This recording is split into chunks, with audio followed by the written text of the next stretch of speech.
Course 3, Lesson 47. We are looking at graphing functions, also talking about a function's domain and range, what it really means to be a function, and looking at two different types of graphs, so a continuous graph and a step graph, or something that has jumps in it.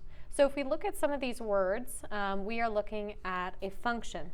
Now a function, of course, like we've said in earlier lessons, is when we have one output for every input, meaning if we plug something into a function, we should get one and only one thing as our output.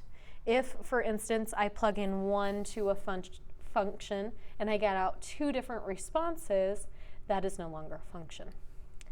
Continuous graph, we are saying this is a graph that continues without any gaps. Oftentimes this will be a straight line. It doesn't have to be, but oftentimes. And a step graph, a graph that jumps from one point to the next. It's not a continuous line. Now to remind ourselves what a domain and range is, domain is all of my x values, my input values, and the range is all of my output values, or my y values. So domain and range. And just to remember, directly proportional means that the graph starts at the origin or goes through the origin. We have that point of 0, 0, and we have a straight line. So to start, let's look at this one where we have this rule between inches and feet saying, for every foot I have 12 inches. Now this rule may look a little bit different, but it is correct. If I have for every foot, I multiply that by 12 to get how many inches I have. So that's why we have I equals 12F. Now in this case, we are saying that my input values, okay, my domain, is all of my feet values. That's what I can plug into this equation. So if I were to start a table of values here, we would say the feet are my x values and my inches are my y values, or my range, my output values. To talk about domain and range in this context, we would say, well, domain, I can put in any amount of feet that I would like, whether that's a whole number or a decimal number or a fraction. The only one that doesn't really make sense is negative numbers. Only way it might make sense is if you were talking about below sea level, but that's not what we're talking about here. Let's imagine we are measuring something. So our domain is any number, let's say x, our input values, any number that is greater than or equal to 0, okay? And then we can talk about my output values. So in this case, let me just try to erase this line really quick. So my output values, if I think about those, I am saying, well, if I can input any value and get something out, then my range values would be also anything that's greater than or equal to 0, because if I were to plug them in, I would get my value of, if I plugged in 0, I would get 0. If I plugged in any other value for feet, I would also get something higher than 0. So y is greater than or equal to 0 as well. And then it says create a table and graph the function. So when we are using this equation, all I have to do, it's much simpler than what most students want to make it. What we really are looking for is just choosing some different values, any values you would like, and plugging them in. Now I'll remind you, it's much easier to graph some lower numbers, but let's say we start with 0. If I have 0 feet and I plug it in, I am going to say, I'll write this down at the bottom, I is equal to 12 times 0. Well, that means that I have, of course, 0 inches. Let's say I have 1 foot. Then I would say my number of inches is equal to 12 times 1 foot. So I get 12 inches. 2, plug it in, we get 24. 3, 36. 4, 48. 5, 60, and so on and so forth. We could have also plugged in 1.5. We could have plugged in a half a foot. But when we go to graph it, what I would recommend is making sure that you label your axes correctly.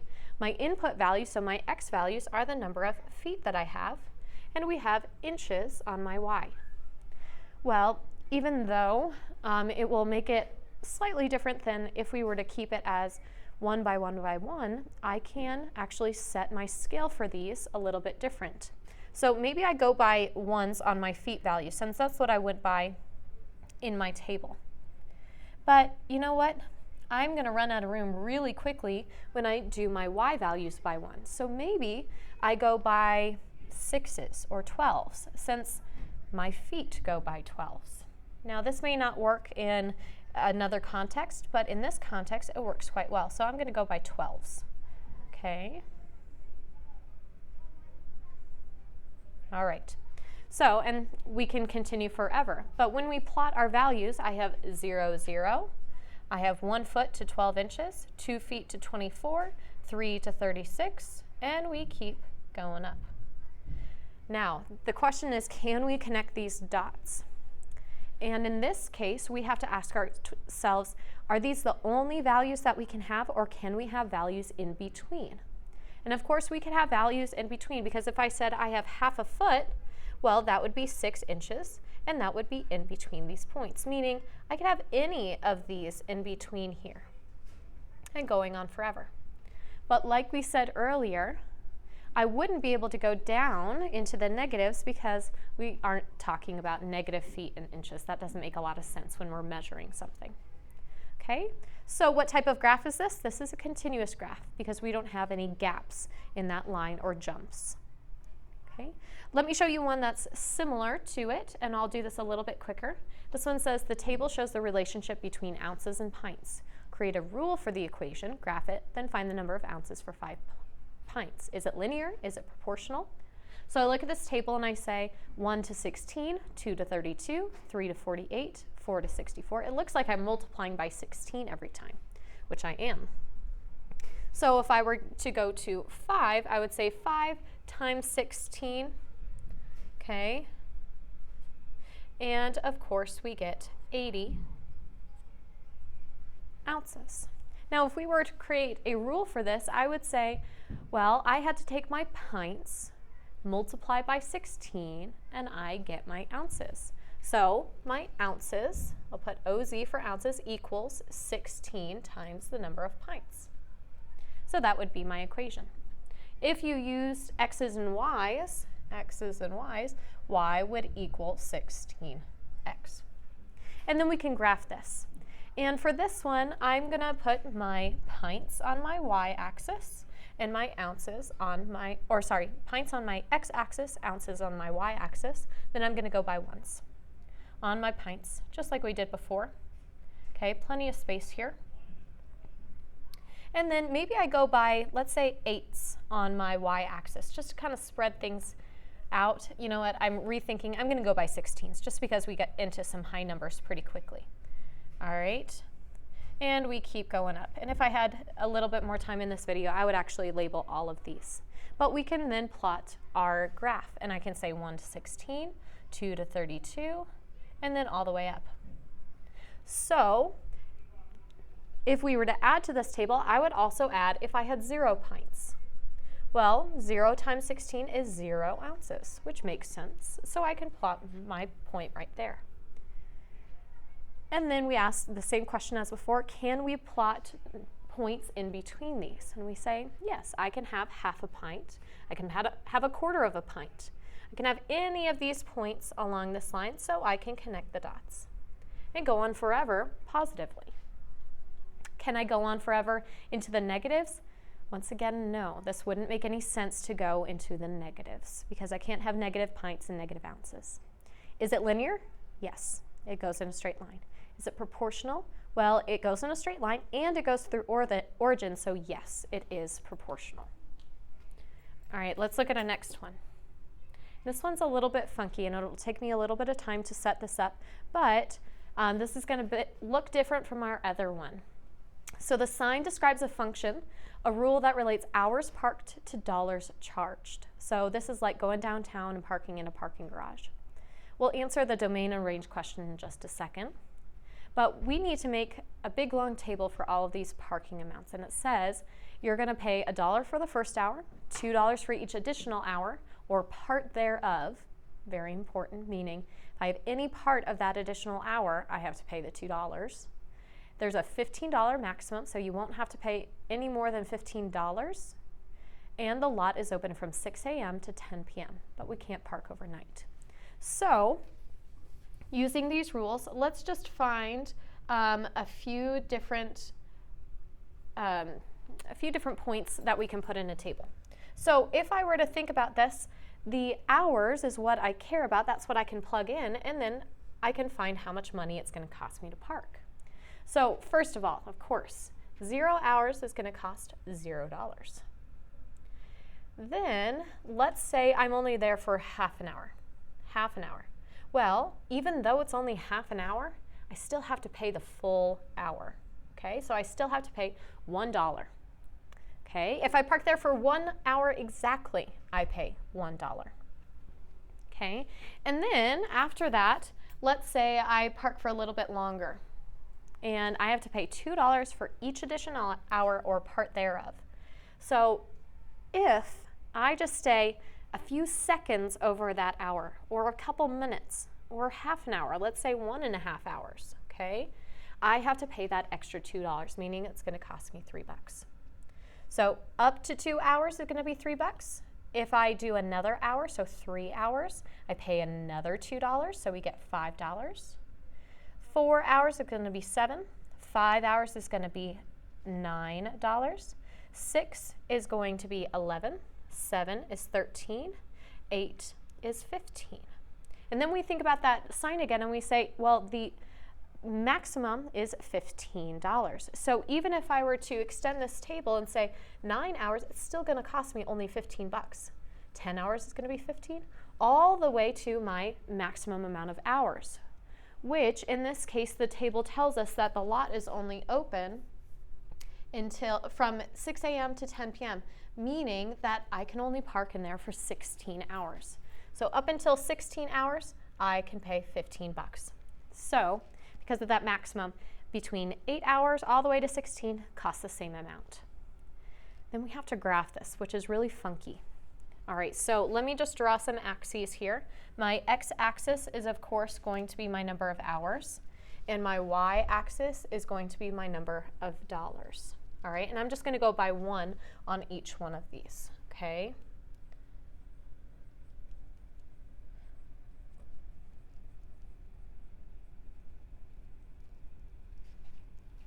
All right, now I'm going to go once again by 1s on my y-axis as well.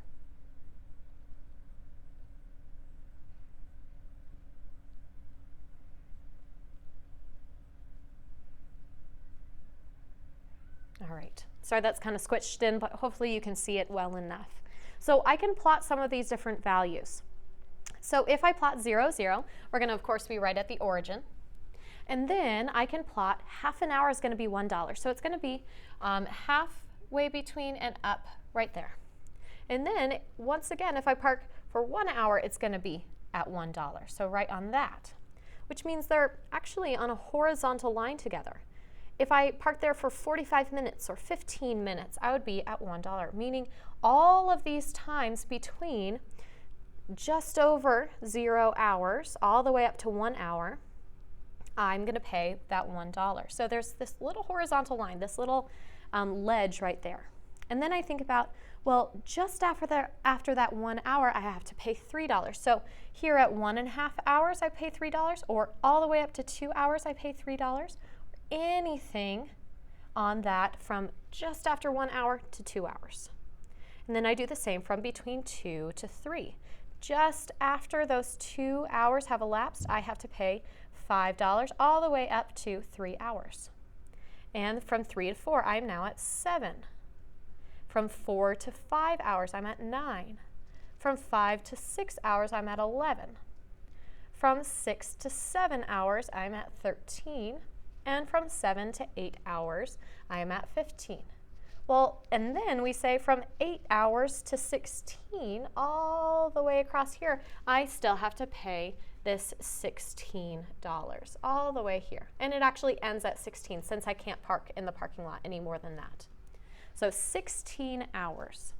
There's one last thing I have to add to this, and this is something that comes from inequalities.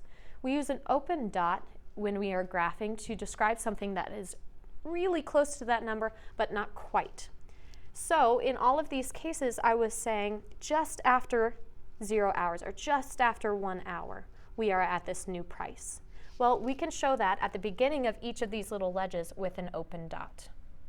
okay? An open dot represents that we're just after that number, we would be at this price. So just after 5 hours, we would be at this price of $11. Just after 6 hours, we would be at the price of $13. And just after 7 hours, we would be at this price of $15 all the way until my 16th hour. So this is called a step graph. And if we talk about the domain and range, my domain is all the way from 0 hours to 16 hours. Those are all of the inputs that I could have. And my range, my dollar amounts, could be all the way from $0 to $15. That's my range, okay? So this is called a step graph. Oftentimes we use this thinking but don't actually graph it, but this is what it would look like. And we actually don't do anything more than this. We don't connect them. We don't try to draw a line through them. This is it, okay? Let's look at another one. All right, so consider the function P equals 4s. This is actually perimeter equals 4 times the side length for a square. Well, if I were to graph this, I would put in some different side length values and get the perimeter. So if the side length were 0, I would get a perimeter of 0. Side length were 1 would be 4, 2 would be 8, 3 would be 12, and so on and so forth. So what's the domain? Well, we could have any side length that's greater than or equal to 0. Any s value that's greater than or equal to 0. And the range, well, it looks like we can have any side length that's also, or any perimeter that's greater than or equal to 0 as well. Because we can't have negative side length values, we can't go into the negatives. So to very quickly show this, if I were to graph this by ones, we would see my side length values on my x and my perimeter on my y. So I'd have 0, 0, 1, 4, 2, 8, and I'm kind of out of room, but we can start to see this graph like this. We wouldn't go into the negatives because can't have a negative side length. This is continuous, and it's also proportional actually. All right, another one. Online auction service, and I'm just going to talk through this rather than show the entire thing. Online auction service charges 30-cent listing fee plus 6% of the selling price for items up to $25. The total service charge C is a function of the selling price P. So we are given this equation, C equals 0.30 plus 0.06 P, meaning I have 30 cents plus 6% of the selling price. So if I were to make a table, I would say my selling price is what I can input, and I get how much it's going to cost me to put it onto this service. So let's say I put an item on there for $0. Oddly enough, if I were to plug this in, okay, I plug it in for my selling price, 0.06 times $0. That's going to go away since it's 0, and we just get 30 cents.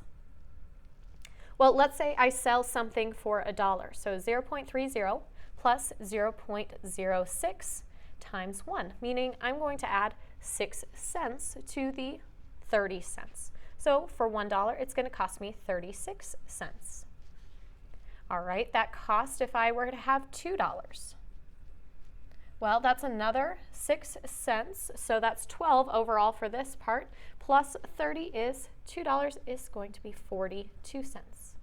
All right, and we can keep going. 3 is going to be 48, 4, and so on and so forth, okay? Is this a function? Well, we can say if I put in one thing, so $0, $2, $100, okay? Are we going to get one and only one number out?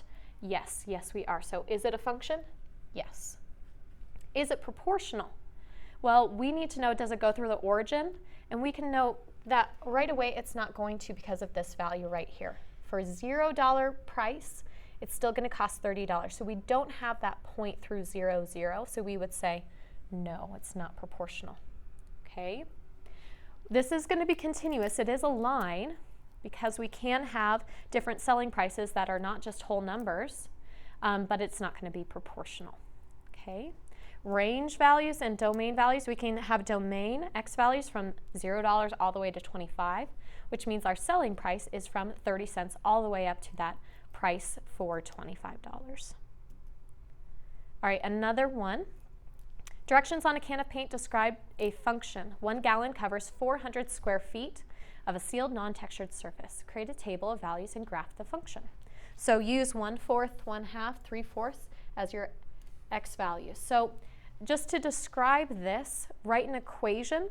Well, we would say the amount of space it covers, let's say that's my SQ for square footage. The amount of square footage it covers equals, well, for every gallon, 1 gallon is 400 square feet. So for every gallon, G, I have 400 square feet.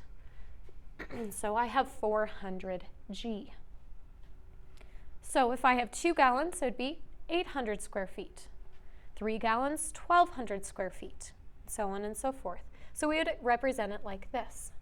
Ends up that this is continuous because even if I were to put in 1/8 of a gallon of paint, or however much I actually use, it's going to be on the graph. Definitely a function.